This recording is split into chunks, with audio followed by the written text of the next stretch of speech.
welcome to our penultimate colloquium. We have one more next Monday. So it's a pleasure to have Ben Cashore with us. Ben's professor of environmental governance and political science at Yale, director of governance, environment, and markets initiative at Yale. He's trained as a political scientist. From what I can infer, he's Canadian. That is true. By birth. He went to Carleton, so that's why I inferred that. And then from there to the prestigious University of Toronto. And he's been at Yale since, what, 2001, you said, yeah. So as you all know, the School of Forestry is more than just trees. It's a really broad-based program, one of the best in the country. So Ben's extremely prolific. I took a look at his CV, which was, I think, 72 pages. And it wasn't because the font was 16 point and double spaced. So he's written a lot and published in great places. So it's a pleasure. Ben knows the rules. We all know the rules. Thank you. So I know you already read the paper and everything else, and so I'm not going to review the paper. But what I thought in my 5 minutes is to review the motivations for the paper for you. And so I just got a few slides in that regard. You want this? Oh, I can use that. Either one, yeah. Oh, perfect. Yeah.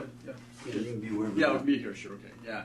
So here's my motivations. I kind of got 3 of them, but the big motivation is that despite really now 40 years of global efforts to address critical global environmental challenges facing the world, which included, by the way, the creation of domestic environment agencies in the 1970s, including EPA, which were established as alternatives within government to extractive-oriented industries, agencies at the time, forestry, ag, mining, and so on, as well as new environmental management programs within universities, including Yale Forestry sort of shifting to environment, Duke, Brand, Michigan, and other places, that were focused on championing skills and knowledge for environmental problem solving.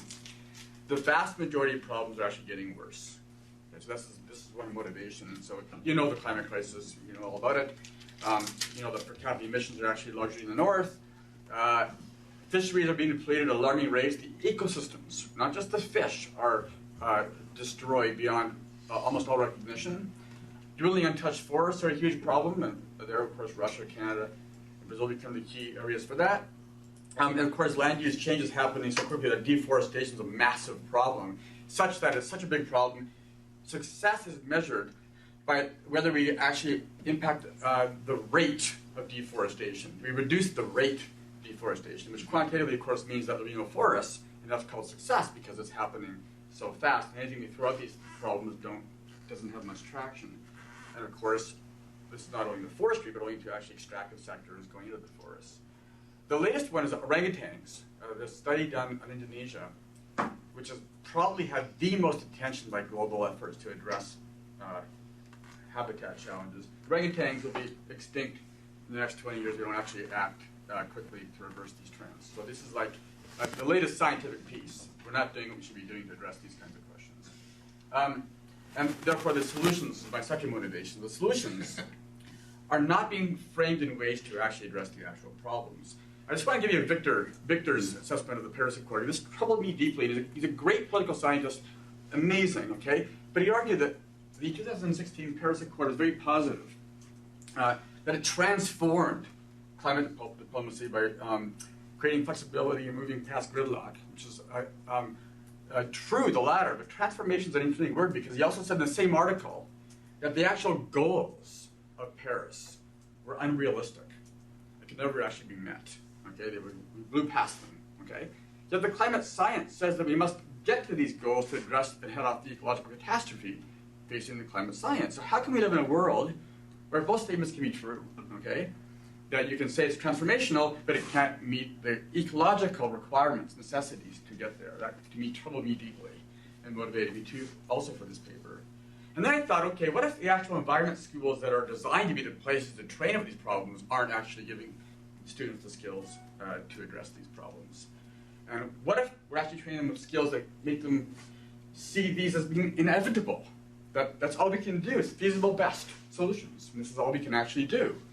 And I'm going to argue that yes, it's plausible we're training students to actually accept these problems, not address them. Okay? And by doing that, then the paper goes to these 4 problem types, which I won't go over since you've read about it, but I want to leave you with the argument that environment schools ought to be addressing type 4 problems, because that's why they were created.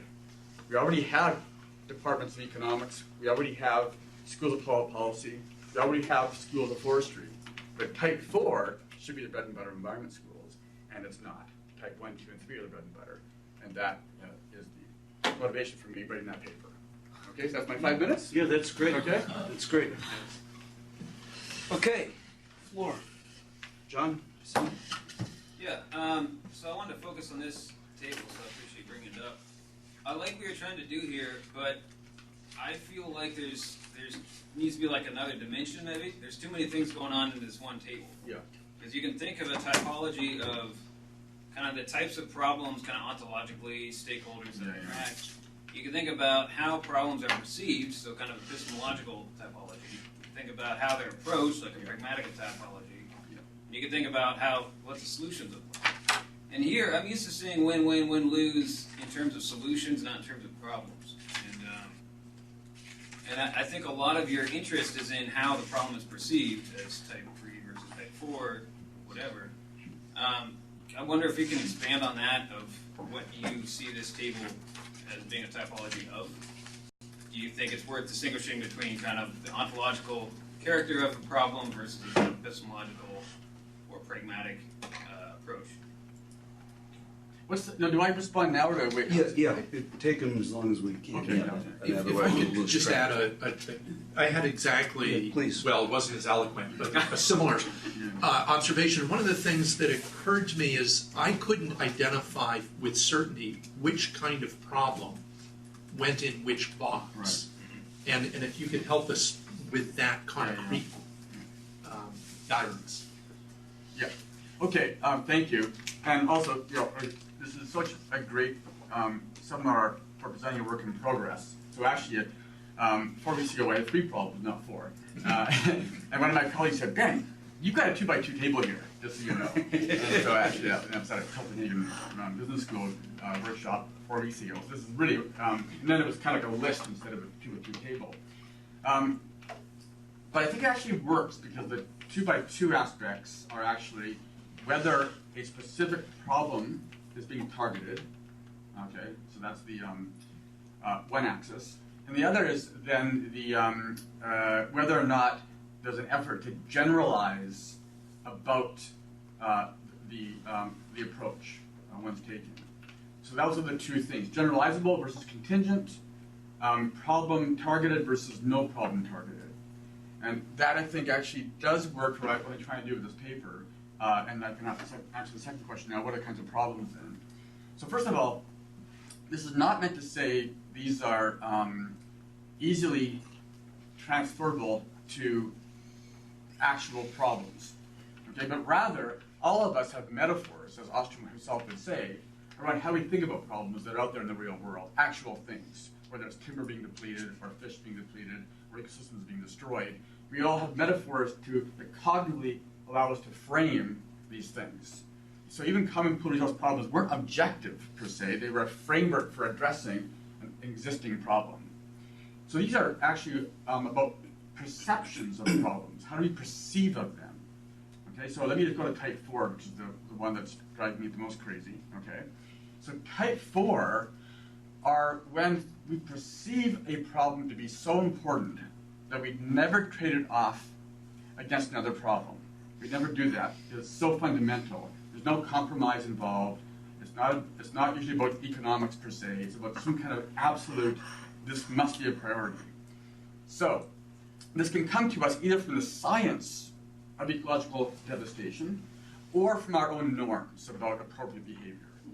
So in the slavery example, nobody would ever say, let's do a cost-benefit analysis on slavery, or let's compromise on slavery. And yet we teach students in the environment to compromise their cost-benefit analysis. So on slavery, that's a norm. We just say, you don't want a business case for slavery, you don't own slaves. It's an absolute priority value. Not based on science, but based on our own norms. On the science side, the two examples are endangered species. You either do what the science says to reverse the endangerment of a species or it becomes extinct. You either give a species type 4 status or it becomes extinct. You have no other choice in that. You do what the science says you have to do, or you can't address it. You can't compromise away the science on endangered species with other values, social concerns, jobs, livelihoods, and reduce what the science says you have to do to address the endangered species, because then it becomes extinct. Okay, so you have to actually decide whether or not that gets priority status or not. You can't compromise away endangered species. So my first project as a PhD student was looking at the northern spotted owl in the United States, which actually led to the removal of all remaining old-growth forests from U.S. federal lands, which is an incredible negative impact on communities and the industry, but it actually happened because the U.S. actually requires type 4 problem solving when it comes to endangered species on federal lands. Okay? The other one is climate change. Now, the ecological catastrophe, I'm not talking about economic issues, ecological catastrophe is going to happen at some point above 2 degrees Celsius, maybe 1.5 degrees Celsius. It's going to happen. And so we need to give climate change type 4 status to address it. But we're training students to do cost-benefit analysis to see whether the discount rates are high enough to address the climate crisis, which is the wrong tool if you want to address the ecological catastrophe behind climate change. Maybe I should stop there because there can be other three types, but the type 2 and type 3 don't tell you what problems you're going to solve. They say you got a problem, we got a solution, let's do the cost-benefit analysis and see what the actual answer is. Only type 1, where Ostrom fits, you've got a very clear problem you want to try and solve institutionally, and type 4 are things you then develop, addressed by building institutional frameworks to do so. But type 2 and 3, you don't know whether a problem is going to get solved or not solved until you actually apply the model or the compromise solution. Federica on this? Yeah, thank you. This sort of like a clarified, I guess what I was having trouble seeing in the paper. I wonder, obviously, like I guess in this room, we all agree that this is a type 4 problem, right? Probably there are like a lot of people in the world that agree deeply that this is a climate? Yes, that this is a type 4 problem. It seems to me that something that Elinor Ostrom reminded us of is that the problem here is one of cooperation into defining what is a type 4 problem, and it seems to me that sort of like the type 4 definition doesn't capture the sort of like a collective action issues that go into actually agreeing, creating a critical mass of people that actually believes that this is a type 4 problem. And so this is not so much a technical issue, but a policy issue, right? And I wonder, like, insofar as training of students is concerned, I'm just being devil's advocate. I see exactly where you're going, but I'm sort of like pinpointing perhaps like jumps in the logic of the argument that I am like having a hard time following. The sort of like a result, the logical result to me of overlooking the negotiation stage in the sort of like a training process becomes a question of like, what is this training for, right? You talk about like engaging historical institutionalism, you talk about engaging deeply sort of like a qualitative instruments for analysis. But I wonder if I believe that the whole debate is about defining type 4 problems, then training becomes training students to be lobbyists, right? So I'm wondering like where, what type of training, what do you see like methods like historical institutionalism giving these students that will make them fit to address this sort of like underlying cooperation issue that goes into defining things like climate change into a type 4 problem. Yeah. Having said that, let me just add to Federica, because so I was trained as an economic historian with Doug North, and institutions were, there. But we also studied commons, and I know Theta Skocpol's work. So I think to call it rational choice institutionalism is kind of an oxymoron. At least economists left rational choice a long, long time ago as being behaviorally not appropriate, which is why North in the 90s said, here's what's wrong with the pure rational choice approach. But that doesn't mean we have irrational choice. But I wasn't sure in the paper you didn't unpack really what you meant by historical institutionalism as opposed to rational choice institutionalism. Yeah. I mean, you had some citations to basically Skocpol, and so I wasn't sure what methods that would entail, because we use analytical narratives a lot in institutional analysis. And so if you could kind of, in the same way that Federica said, if you're training people, what kinds of tools does this give them versus standard institutional analysis, as I call it? Well, thank you. At a broad level, surprised at how in the environment rational choice institutionalism, whatever you want to call it, the antecedents, and historical don't talk to each other very much, whereas in social policy they actually do. So Doug North and then Pearson, the historical institutionalists, talk all the time to each other, right? Yeah. And so the QWERTY keyboard, example about path-dependent, inefficient things that actually emerge and are locked in, right? Very much part of my world, but the environment, it's not as connected as much. And I think that's important. That's interesting. And what to say. So I don't think it's a cooperation problem. I think that's actually then sort of leading us towards a humans are the focus and human needs need to be addressed kind of problem. It's no Solian kind of idea, right? I don't think this is the problem. It's the exact opposite. So the Endangered Species Act emerges because people say, oh my God, humans are causing these problems. There's nothing about humans' needs here. It's actually about our responsibilities outside of human needs. So I think the framing itself of collective action or cooperation problems brings it back to humans' needs needing to be addressed, and that minimizes our solutions, I think, in a significant way. So the argument, I think, isn't so much, the argument I would argue is there are a range of techniques where you can train students to think about creating institutions for type 4 problems. And that would need to be a lot more about path dependency analysis. It wouldn't be eschewing rational choice antecedents and Doug North, but actually embracing the historical critical junctures that are unleashed through path dependency. Okay, that's helpful. So QWERTY keyboards are historical critical juncture. Once they get unleashed, they do certain things. So in my world, the spotted owl was preserved because it's actually a thermostatic institution in the Northwest that's been there since the early 1970s, and it's very durable. So whereas other folks saw this massive change, old growth logging being locked up, forced practices rules being increased, massive change that was kind of like a perturbation, we say no, it wasn't.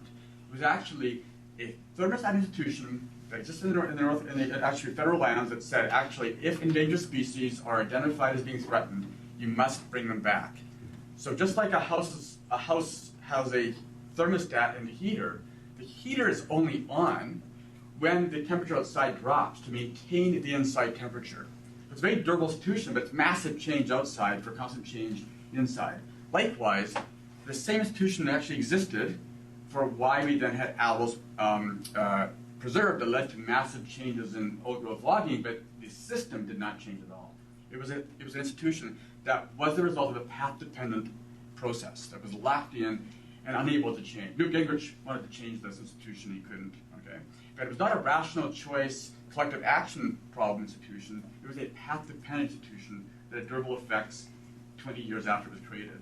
And to me, we're not training students to think about this way. We're saying, here's the answer. You do social welfare economics, you do cost-benefit analysis, you get your answer, you get your design principles, and out you go. When in fact, there are thousands of possibilities for unleashing path-dependent processes that can actually focus on type 4 problems that we're not even training students to think about. Yeah, Jess, I'll come back to this because I think it's an Okay. important point, and that's the last Yeah, one. so I want to start on this point and then I have another question. One has to do with this notion of bringing path dependence in, because it seems to me, particularly the Corey example, right? This is really interesting in part because if we reduce it to the sort of, I don't know if you read the page paper on like different forms of path versus path dependence, right? And so in the Corey example, he suggests there's like actually 4 or 5 different kinds of things going on. There's like negative feedback, positive feedback, self-reinforcement, lock-in, and I can't remember the last one, right? Increasing returns. Increasing returns, right? And that these are all different mechanisms going on. And the question being sort of, you seem to be suggesting some idea of like guided path dependence, right? That somehow, if we think about the ball, if we reduce it to the balls in the urn, that somehow we would be able to either stack the odds in our favor that we would draw the outcomes we want, or that we would be able to, for instance, change the rule about what happens after we draw the outcome, right? That's like instead of taking one blue ball and putting 2 red balls back in, right? We just put, and so I'd be curious to see which one of those you're sort of thinking about the role of path dependence in understanding, given that when we think about path dependence, when we consider whether we're talking about long-term distributions versus individual outcomes, some processes make those more actual equilibrium outcomes as opposed to others. So that's one question I had. The other question I had is about, so I had a little bit of a similar question with as sort of John, and then also Ken and so one thing that came to mind is why can we not think about these problems in terms of their dimensions of degree of uncertainty about the information about the problem, the distributive problems of solving it, right? So even if we're not focused on humans per se, there are costs to solving these problems, and therefore the actual capacity to solve is based on the distribution of those costs, right? Cooperative outcomes, let's say we agree on how those costs should be distributed, but we can't enforce them. And I think more of what your dimension seems to be, which is like, can we actually identify clearly what the problem is that we're solving? Right. So we have those 4 dimensions, which are not, unfortunately, 2 by 2, they're like a 16, way more, right? but it seems like, you know, one question is then instead of characterizing different approaches as wrong for certain kinds of problems, if we could define the problem along those dimensions, the relevant approaches, or the relevant diverse set of approaches might become more apparent. Yeah. And so I don't know, I was just thinking about alternative, because I had a little trouble, there's so many dimensions here, and I'm not sure I've made there be any fewer, but I was just sort of thinking about an alternative way of framing how we think about what the problem is that tries to get away from the epistemological problem quite as much. Sorry, there was a lot there. I apologize. There's a lot of paper. So let me answer you in the following way for now, because this is a longer conversation. I really appreciate your questions. If our focus is on type 4 problems as the anchor, then I would agree with you that thinking about distribution, cooperation, uncertainty and stuff actually can matter as means to get us to that type 4 problem, but they shouldn't determine whether we address the type 4 problem. And this is my overall argument that is determining now whether we address them. So let's take that then. And let's do what Ostrom did. Let's work backwards from an actual problem. So climate change is one that we care about. So we argue in a related paper that I cited that climate change has 4 key features that make it what we call a super wicked problem. So we invented this term to build the wicked problems before, and we say that 4 key features is what makes them unique. And I'm going to argue in a second that whatever you do has to take into account these 4 key features. That's the way Ostrom did for her features, for common probability tests. Okay, so the 4 key features are: 1, time is running out, so when it's too late. Those who are wanting to stop the problem, like address the problem, are actually causing it. So it wars with ourselves. This is a struggle. We all are climate emitters. We want to stop it. 3, there's no central authority. There's no one place to go to get resolution. Okay. And 4, we're discounting the future rationally. I don't mean in terms of economics. I mean in terms of the actual science. Okay. We're being irrational based on the science. We always go back to our short-term interests and our long-term ones. And so taking those 4 into account, you want to think about how do we actually gear toward our long-term interests. Therefore, you can go back to the page review. I use the acronym LIST, but I don't forget the different four. So lock-in, increasing returns, self-reinforcing, positive feedback. So say, okay, how can we think about using Page to identify creative triggers that might create path-dependent processes like the QWERTY keyboard that could actually create a low-carbon economy. Okay, so we say 3 diagnostic questions emerge, not answers, but questions for guiding collaborative thinking. They are, what can be done to create immediate lock-in so that the policy stays durable even if governments shift and everything else? What can be done to entrench support over time, so as the time goes on, self-reinforce, increasing returns, you get more and more entrenchment? And what can be done to actually expand populations that are covered by the actual intervention in the first place? And this gets at the no central authority kind of thing, right? And also it's important for Page's positive feedback, because he says if you have if you don't have positive feedback, if you actually have a policy that expands and support the original population gets undermined and no longer supports it, this is a bad outcome. So niche markets, for example, are a bad way to think about path-dependent processes for climate change, because your initial market, as it gets broader, loses its original support. Okay? So then what does this mean in practice? Creative ideas emerge in really interesting ways by thinking about this creatively among stakeholders. And tinkering can actually make a big difference. Jacob Hacker talks about how a small tax code in the 1930s that gave private insurers tax benefits to cover employees of our healthcare snowballed through Page's 4 processes to lead to then an inability to actually bring universal healthcare for Americans. Okay, and so he uses then fighting fire with fire to address this situation where you can incrementally bring universal healthcare based on this analysis. So, what's an example from? This is my example I used this morning actually in our conversation, which I think really works well metaphorically. You guys know in Obamacare, there's a provision that says that children 26 and under must be covered by their parents' health care. Okay? This happens in community. It's not a big public selling issue like the public option was. People support it, but it happens in community. It's a tinkering kind of mechanism, policy settings, L. Hall, okay? But the reason why it's durable isn't the reason why it was actually initiated. The easy to pull, hard to reverse mechanism we're looking for in path dependency, easy to pull in community, no one knows about it, you write it in. The reason why it's hard to reverse is because of the threat mobilization. You'd have grandparents, parents, and children marching on DC like crazy. Now that the actual policy is in place, right? And there's a 2-step logic there, thinking about Page and Hacker and Hall, that were different from each other. So the first step is, easy to pull lever, but then we thought about lock-in. Yes, the lock-in is mobilization threats, which, by the way, means you can never actually measure to prove that you're right. Right? You can only have the data can be consistent with actually what you're arguing. You can never know for sure if you're correct, because you've got to theorize about mobilization that you think will never actually happen. Which is why data-driven itself is a bit of a problem for thinking about problem solving, because theory is more important for policy design, because we actually can change the data if we think carefully about this. So what happens? Trump announces he's not going to change the provision. Now, so that's consistent with my theory, but the threat mobilization is what actually the second step is about. We don't train students to think about 2, 3, 4 causal steps that are all logical with each other, but each step is quite different in how it actually works. It requires creative thinking, it requires theorizing about multiple steps, and yet we think this could offer productive and fruitful solutions for creating a low-carbon economy.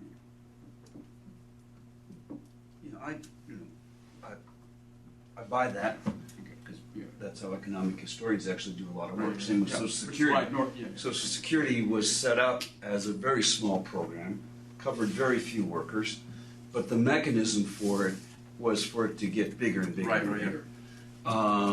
So 401ks, same thing, right? Yeah, exactly. Get it going, and then it'll have a life with a huge constituency, such that you can never get rid of Social Security. It's just not going to happen. I guess I don't have any problem of slavery and the moral imperative and it being. Let's not take that one out of context. We have lexicographic preferences with respect to that. Let's put it that way. Right. But on the environment, I still think cost-benefit analysis can play a role. I think we would still like to be informed unless we really want to say no matter what the cost, Right. which is what we, with slavery, it doesn't matter. We want to get rid of this thing. Okay. What? But with, so the other one, we're paying human and other ecological costs, one of them which is poverty alleviation. So you're making job losses, Right. which actually Right. turn out killing people. Yeah. So at what price? So I still think I like the idea of how do we get there at least cost? Right. But I still think cost should be playing a role. I think we can have a whole discussion like Weitzman and others do about we shouldn't be using discount rates Right. when we're thinking about climate because it's useful for small-term financial planning and financial decisions, but it's not so useful for these kinds of problems. Right. So I think we could get rid of discounting to some extent, although it has financial implications. So I guess I have a problem buying completely into no matter what it costs, we're going to save the spotted owl, even Right. if X number of people lose their jobs, X number of Because you believe that that's not appropriate, right? More or less. Yeah, I'd have to become convinced that the option value of having, I'd like to know what the cost is. So I have no problem with that. My problem is that we don't train students to think the cost-benefit analysis is actually a belief system. We say this is an independent way to get an objective answer. Right? I mean, there's normative Yeah. stuff in Yeah. each of these boxes. Right. So I'm saying if we're treating climate change or species as type 4, then there's certain implications for how we treat cost-benefit analysis. And like Doug Kaiser and stuff will argue, hey, even doing cost-benefit for type 4 pushes us towards type 3 and type 2 implicitly, and this is a conversation to be had and everything else. Yeah. My point is, if we're going to give something type 4 status, I'm not saying give it type 4 status, that's not up for me to decide. Right. I'm saying if we're going to give it type 4 status, then we got to think about how to muster all of our intellectual insight for addressing the problem as a priority versus trading it off against others. If you want to say, I'm sorry, Ben, I just believe in jobs more and communities more, and I don't believe in type 4, that's totally fine. Right. However, we're not having that debate. We're saying, the World Business Council says rhetorically this is type 4, but in their actions they're doing type 2 and type 3. So we're giving type 2 solutions to type 4 problems in a, I would argue, very dishonest way that makes it impossible to address the climate crisis. Gets to this Victor kind of paradox of success with no success. Okay. That's my problem. We've got Anthony and John and Barb and Ken and Federica. So focusing on the type 4 problems, Give me your name again, just Anthony. so focusing on the type 4 problems, do you think solutions to type 4 problems they seem like they would be a lot of times undemocratic? Because you are putting in place something that, because of historical institutionalism, is going to kind of get locked in. Yeah. Changing that into the future seems difficult. So I'm wondering how undemocratic are solutions to type 4 problems, and have you thought about that? There's a lot, Yeah, so right. thank you for the question. The short answer to the broader conversation is that actually our point is that the democratic debate is with ourselves. We all want to address the climate crisis, and we also want to address our economic short-term interests. The political system, for democratic system, orients towards our short-term democratic interests, not our long-term democratic interests. So we're saying this is about democracy. This is actually a different kind of thinking about democracy that isn't handled by our short-term collective institutions right now. The short answer to a really more important long question, but yes, given that's a lot of thought. By the way, locking in, the Constitution, we all got locked in all kinds of ways, right?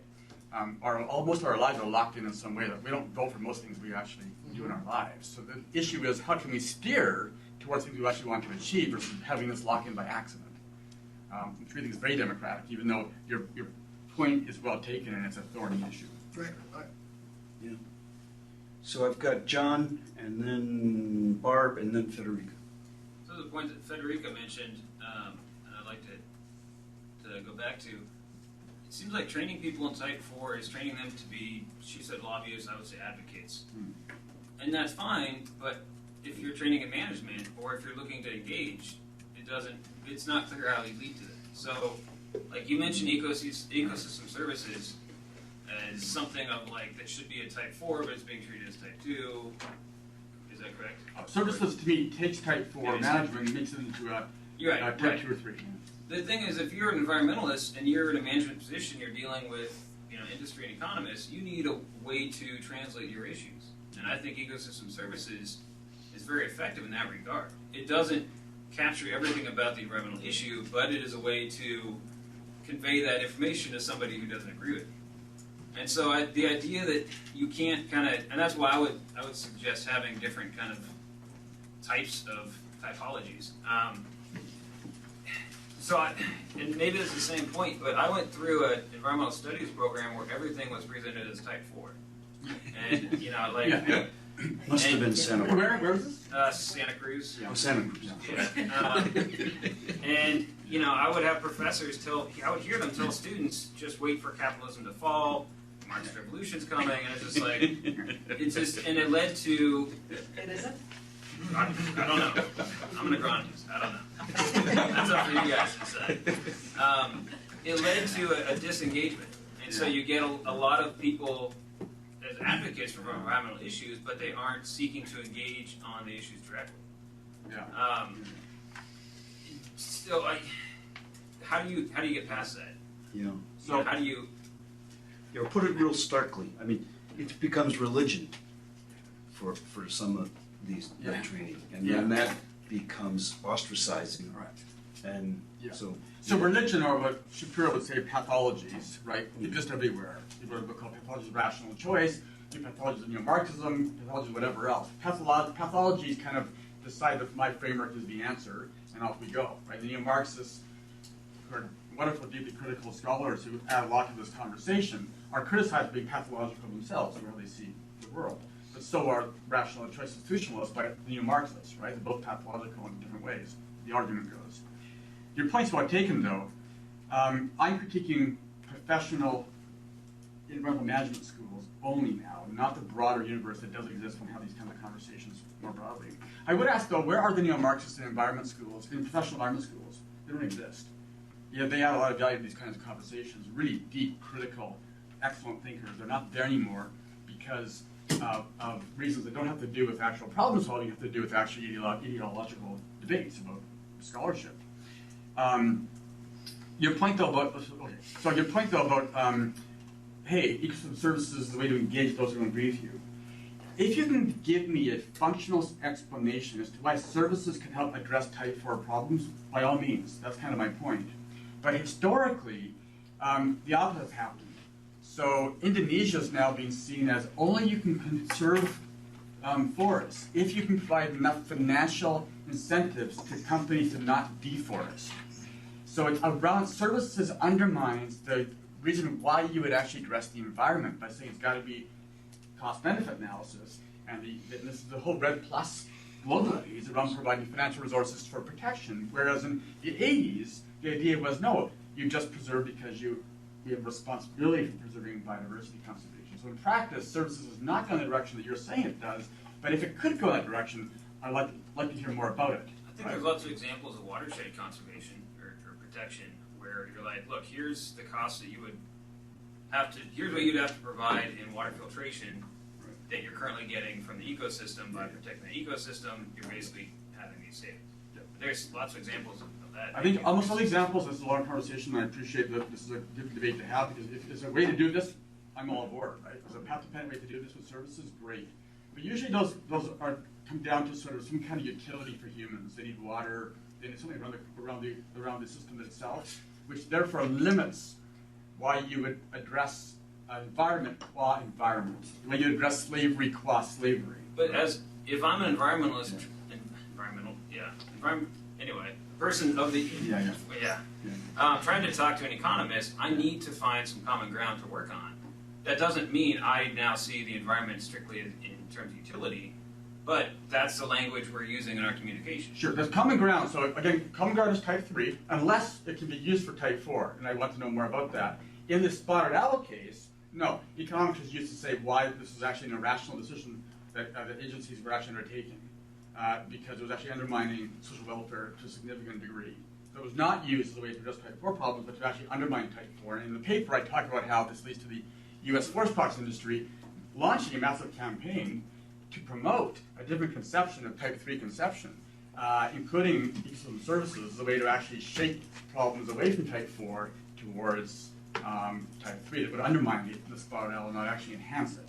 So again, it can happen. I'm not saying it couldn't happen, but I want to know more about how it would happen given the empirical evidence is so the opposite in terms of the bird services, right? And that's why I raised it in the paper.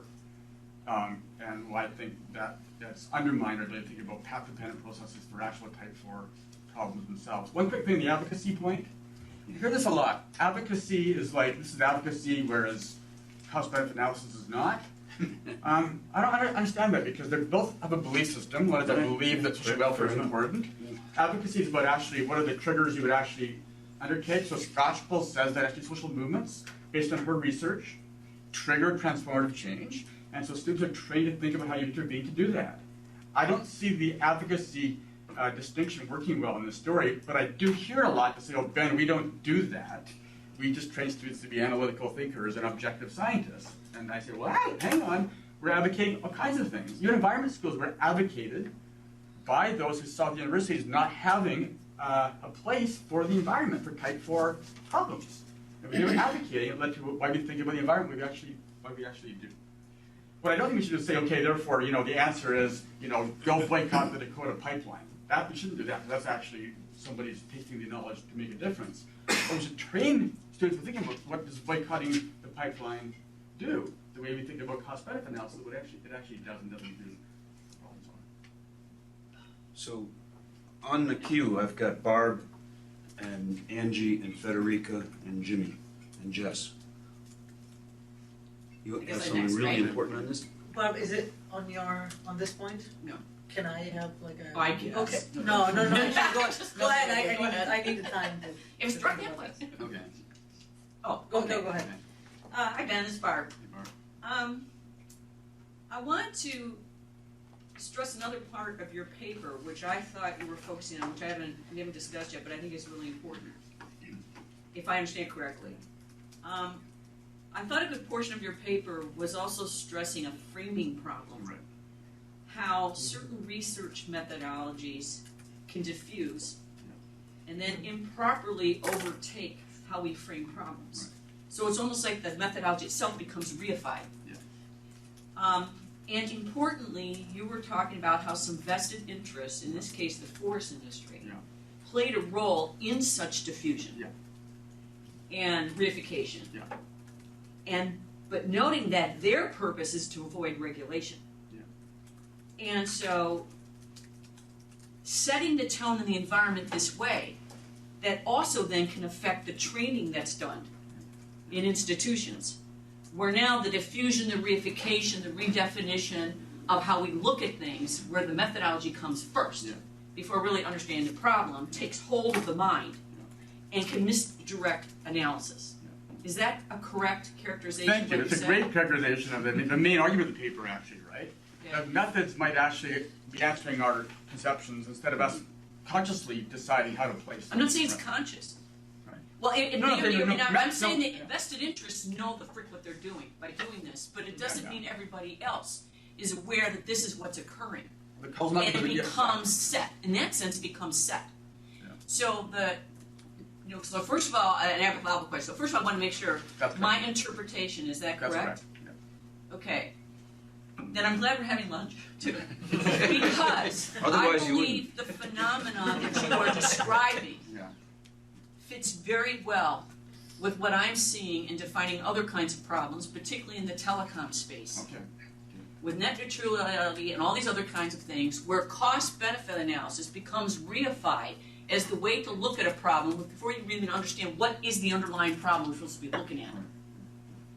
And the reason why we've reached a certain problem has a certain historical contingency underneath it, that if you're not aware of it, you're not even looking at it correctly. Exactly. So, but I want to bring out that as much as the other things that we've talked about, I think what you're saying, and then therefore, people who are being trained should be aware that this phenomena can happen. Yeah. and should be aware of the trap that can happen. Right. That they themselves can become sufficiently unaware, Yeah. unless you really work at it, Yeah. to see where you might be falling into a trap about how you frame a problem. Which is why I think the Is last that correct? version. I mean, that's how I no, view an important the part of last paper. version, I think I have in the last version, we now bring in, background from Matt's covert power and then Luke's latent power as a way to bring in that actually it may be that these methods are reinforcing latent power. The industry can be covert, but then they're using latent means to training, right? And I think the World Business Council is doing that in our school. So maybe during lunch, there's some specific things I'd like to know if you could cite some work for me, because in my space, that we're really dealing with this problem. And this is where I see some cross paths between There's a the lot communication of stuff. problems, I Yeah, think. great. the other space, but I want to make sure that that was it's the actual framing and how the methodology itself can overtake the correct analytical underpinnings for looking at what you're looking Exactly. at. That's a big part of what you're That's saying, the right? main part of it. Yeah. Okay, thanks. So just on this? Yeah, just the two-finger. I'm wondering if you could push on the idea that we agree on that there is a correct underpinning way of looking at the problem, right? Because the type 4 assumes that we can all agree on the nature of the problem. We'd all arrive at this Right. agreement that this is a super weighted Yeah. problem, but Right. there's an assumption that there. I mean, Yeah. I don't know. It's just something to flag. for- So what's interesting about the climate crisis is that rhetorically, almost every group does use type 4 rhetoric. Yes, they do. This is amazing, right? This is almost Right. universal. Right. But the solutions they give Yes. are not consistent with the type 4 framing. But in other cases, it's much more debated, like spotted owl, the split, and everything else. And it was still type 4 when they initiated it, but because of the communities being kept dependent on themselves, industry creating jobs that weren't there before, that then led to this bifurcation. But the path-dependent institution was still there, and it caused the explanation and change in overall logging. But in the climate crisis, what's really amazing is that we almost all agree. We just don't think it well. Pardon? Some people don't. Well, I mean, no, We have a president that doesn't seem to. global policymakers, right, who are throwing things at this problem, all agree, except for Trump, right? I mean, it's an amazing story. They'll agree, but you got Victor saying, this kind of stuff. So at the level of rhetoric, they agree. The level of actual interventions is not consistent. Angie. So, I'm gonna get, because we're both sitting here, and I'm gonna blame Barb. So my name's Angie. I'm gonna blame Barb for her introduction to complexity to me, because you keep. I wonder what happens or where stupid fits in here. I've got social norms that agree anti-slavery is bad, let's say, which is this emotional, moralistic, derives from wherever we come from. But even at the time that was discussed, that was not consistently agreed to, good or bad. Yeah. So I wonder two things. First, if we start training people to think of things as win and lose, and we have to identify priorities, how does complexity fit into it? Because I don't think climate change is an event that the switch happens and that's the end of it. Mm-hmm. I think, and I'm not a scientist, that there is officially a definition of a degree in change in temperature and stuff that is the triggering of that event.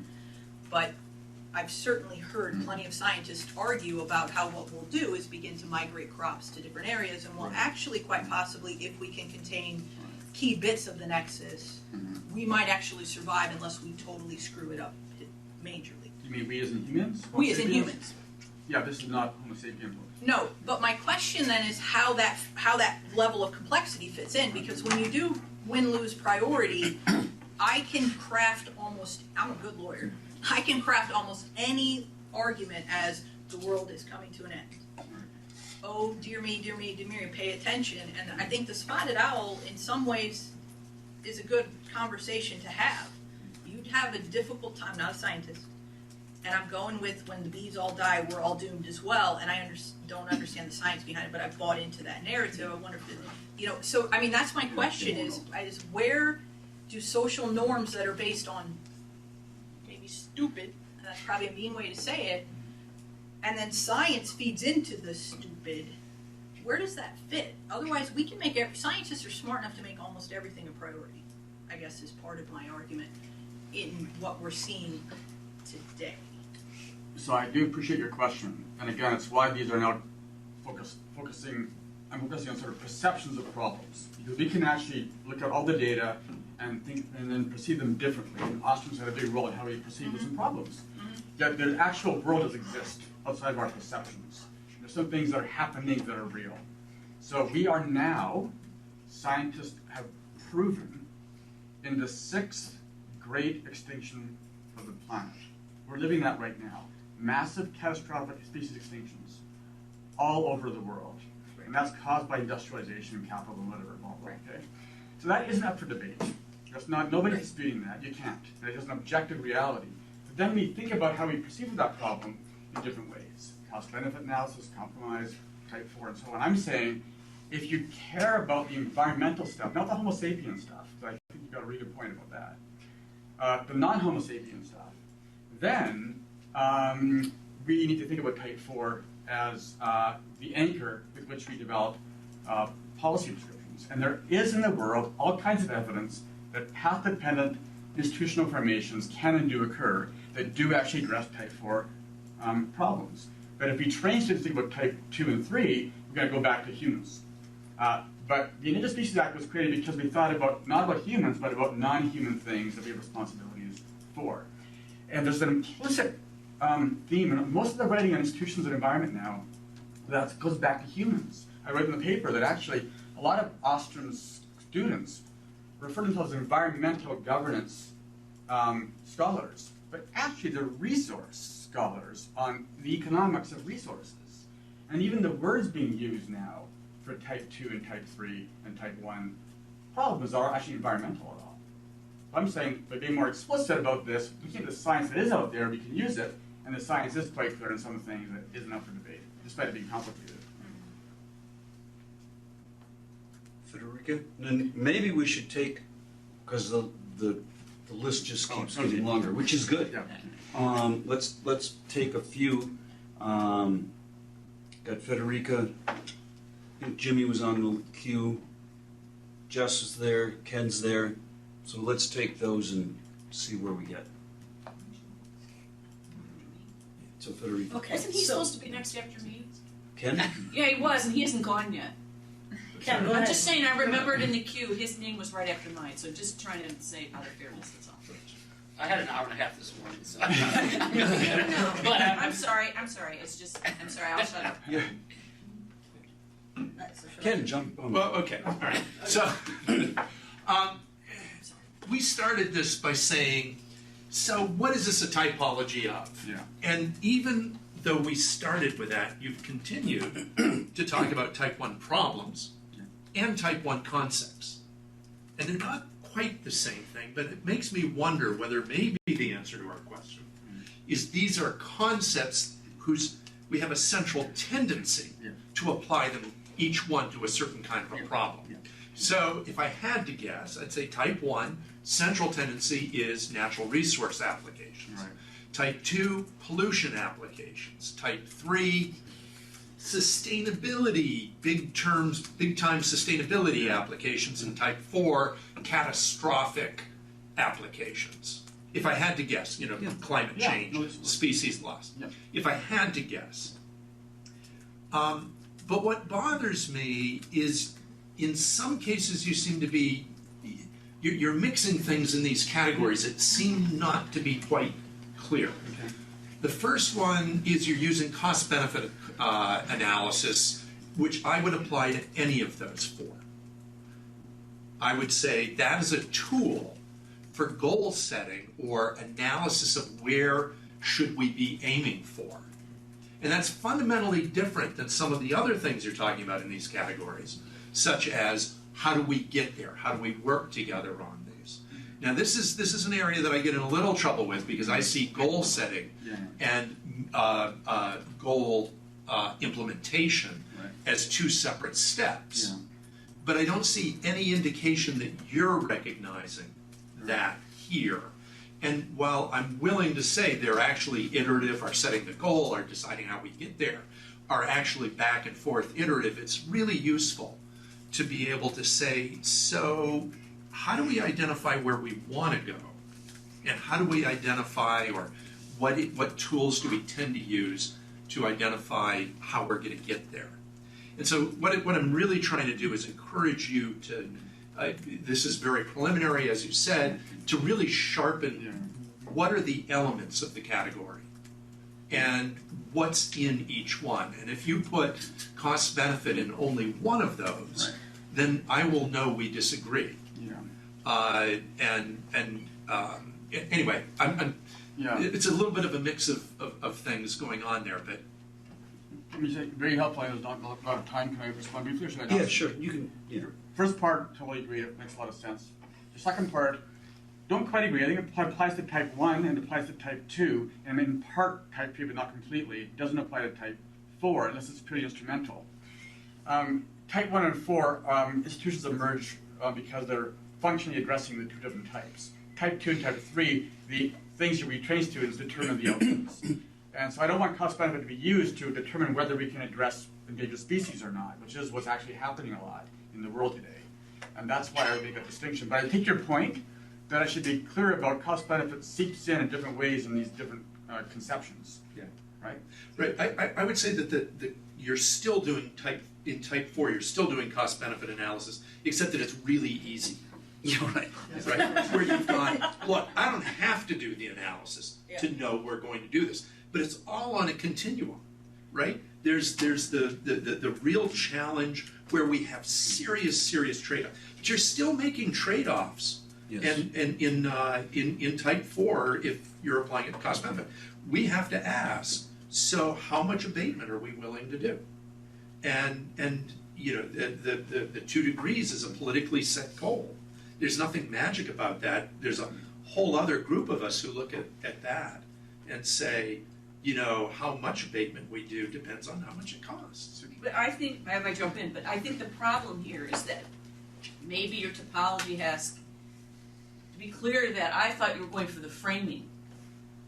Cost benefit might apply in the way that you're saying, but I think part of his argument is cost benefit analysis itself becomes reified, so people start with that. Exactly. If it's functional, You it's see, for and type that's 4. where I do agree with him because I've seen it in so many debates. It becomes as if cost-benefit analysis is such a good method for everything. You just follow it, and whatever comes out of that, that's it.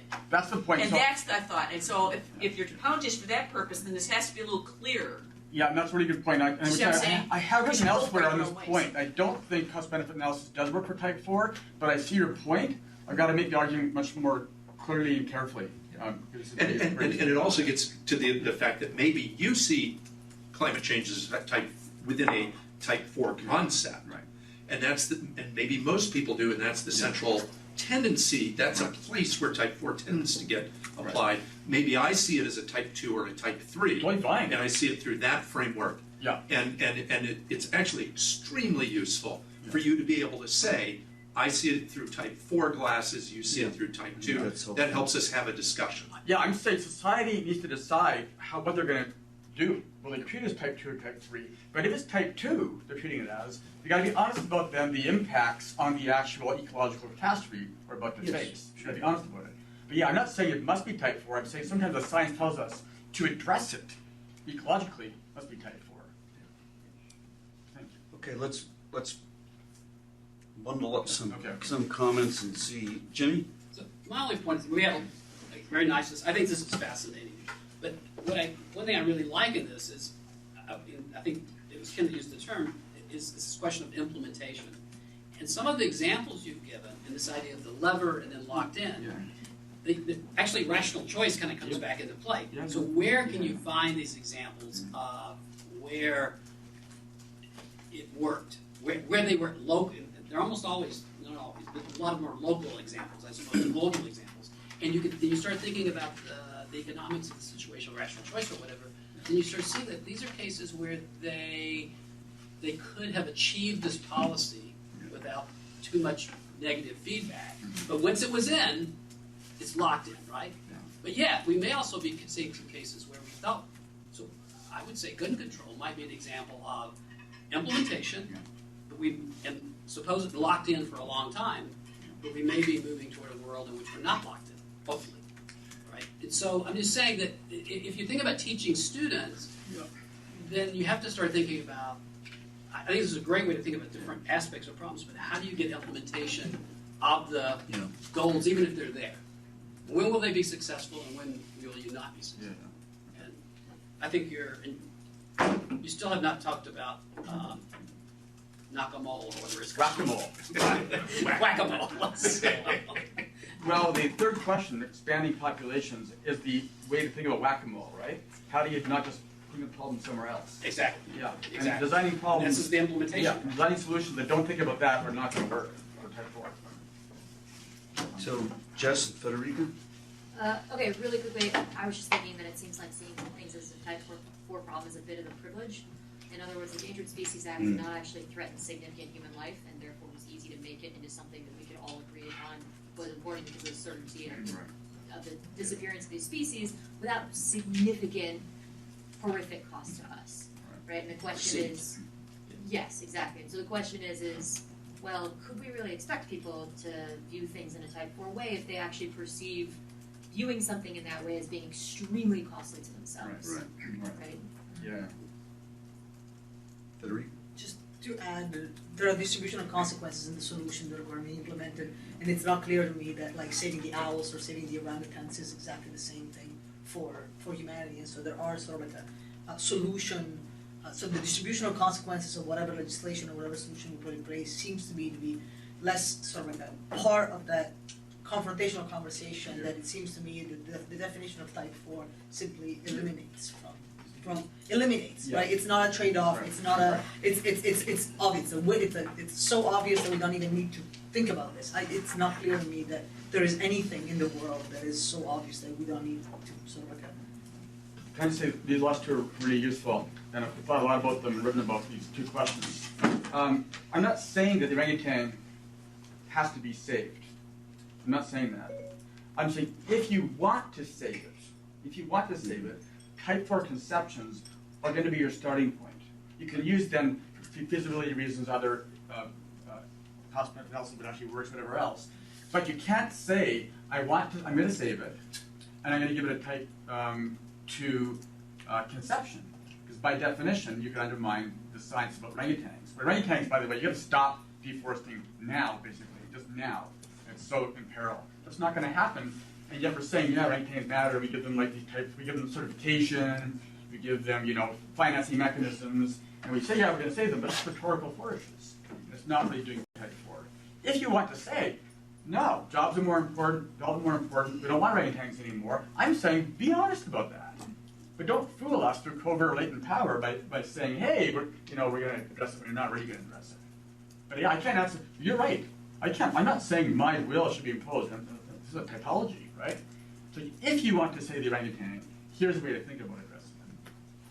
I think, so one last thing that came to my mind. I mean, the solutions, at least, that underlay a lot of this has to do with passing laws and not as much discussion, although there is a bit about the role for norms. And I'm thinking about one problem that's gotten better in my lifetime is littering. There's just a whole lot less littering than there used to be. Yes. And as It was like all over the highways and everything, yeah. I mean, it used to be Literally everybody rolled out chucked her their beer window. bottles Yeah. out the Throw window things out, and cigarette yeah. butts, and Yep. you just don't. And it has nothing to do with legislation. Yeah. I don't think it was really changing social norms, and that's very important. Yeah. And also, is caring for the environment a privilege of rich people in rich countries? To some extent, yes.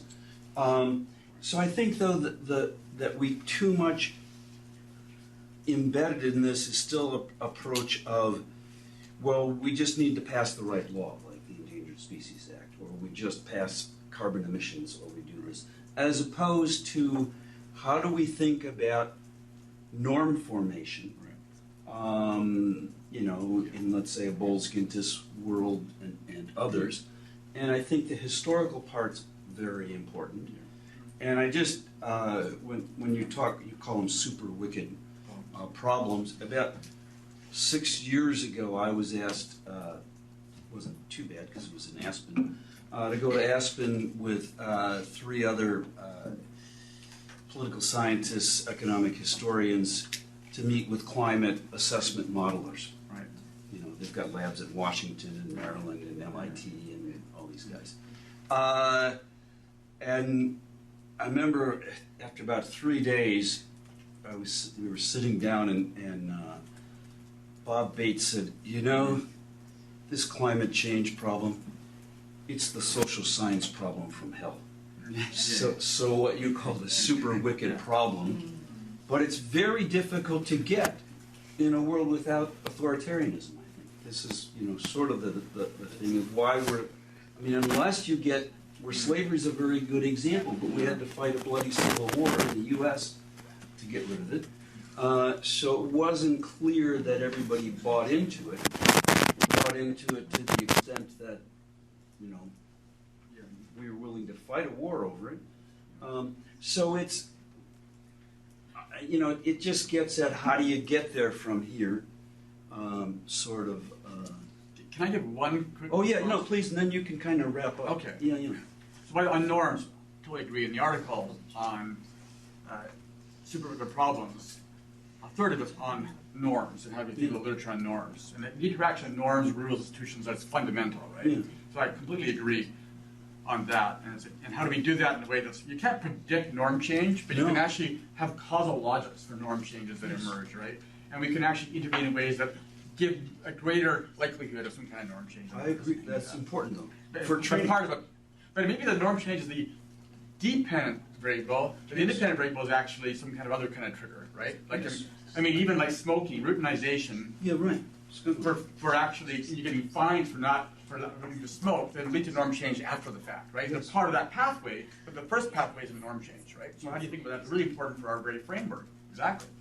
On authoritarianism, yeah, that's one way to address these things. Our article is talking about sort of path-dependent triggers. QWERTY keyboards is actually a little path-dependent trigger. And the example I want to give you is this is an awesome example where I work with this, I mentioned this at breakfast this morning, this conservation ecologist named Oz Schmidt. So he works on predator-prey relationships in the boreal forest in Canada. A total, like, real natural scientist.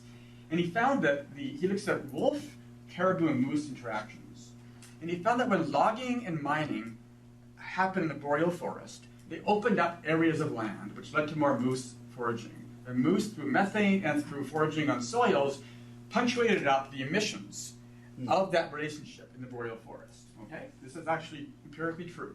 So the question is, how can we apply our framework to thinking about easy to pull levers, durable once you do them, to bring back down that punctuation? Well, it turns out that the government's managing for a caribou in the boreal, not for moose. But actually, if you manage for moose, you can actually bring down the carbon emissions. Okay? So how would you do this? Well, you can't get the government to do this top down. It's not going to happen. Hunting licenses are established by serial bureaucrats, right? Easy to pull levers, but then you've got a coalition of hunters and NGOs. For very different reasons, these really come back as coalitions, right? Talking about coalition building now, right? That then makes it very durable, like the healthcare thing, okay? It took us 4 months sitting in our office with a student, Lihi Yona, to actually figure this idea out. It sounds simple now, but it took us 4 months, right? And to me, there's all kinds of possible triggers that emerge when thinking about type 4 problems that require that practitioners, scholars of every discipline together about what are the creative ideas that we're not actually doing. Right. That could unleash everything really cool, diffuse, 1,000 different experiments, right, around low carbon economies, right? No, that's a good example.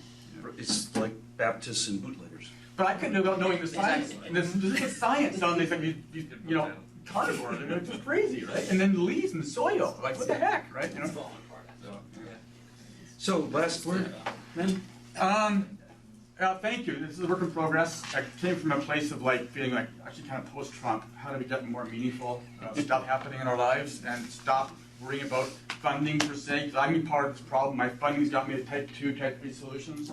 But what about type 4? And I realized that myself, I began with type 4, but I drifted towards type 2 and type 3. And I think we should be thinking less about funding, and where are the voices are the table? How do the neo-Marxists actually help us? How do we think about problem solving versus being driven by our methods or our funding? And I think this is just one way to think about that. But I think that might be useful. But you've really helped me. This has been really great feedback. I've taken copious notes for the next iterations. It was a great discussion. So, Yeah. thank you. Thank you.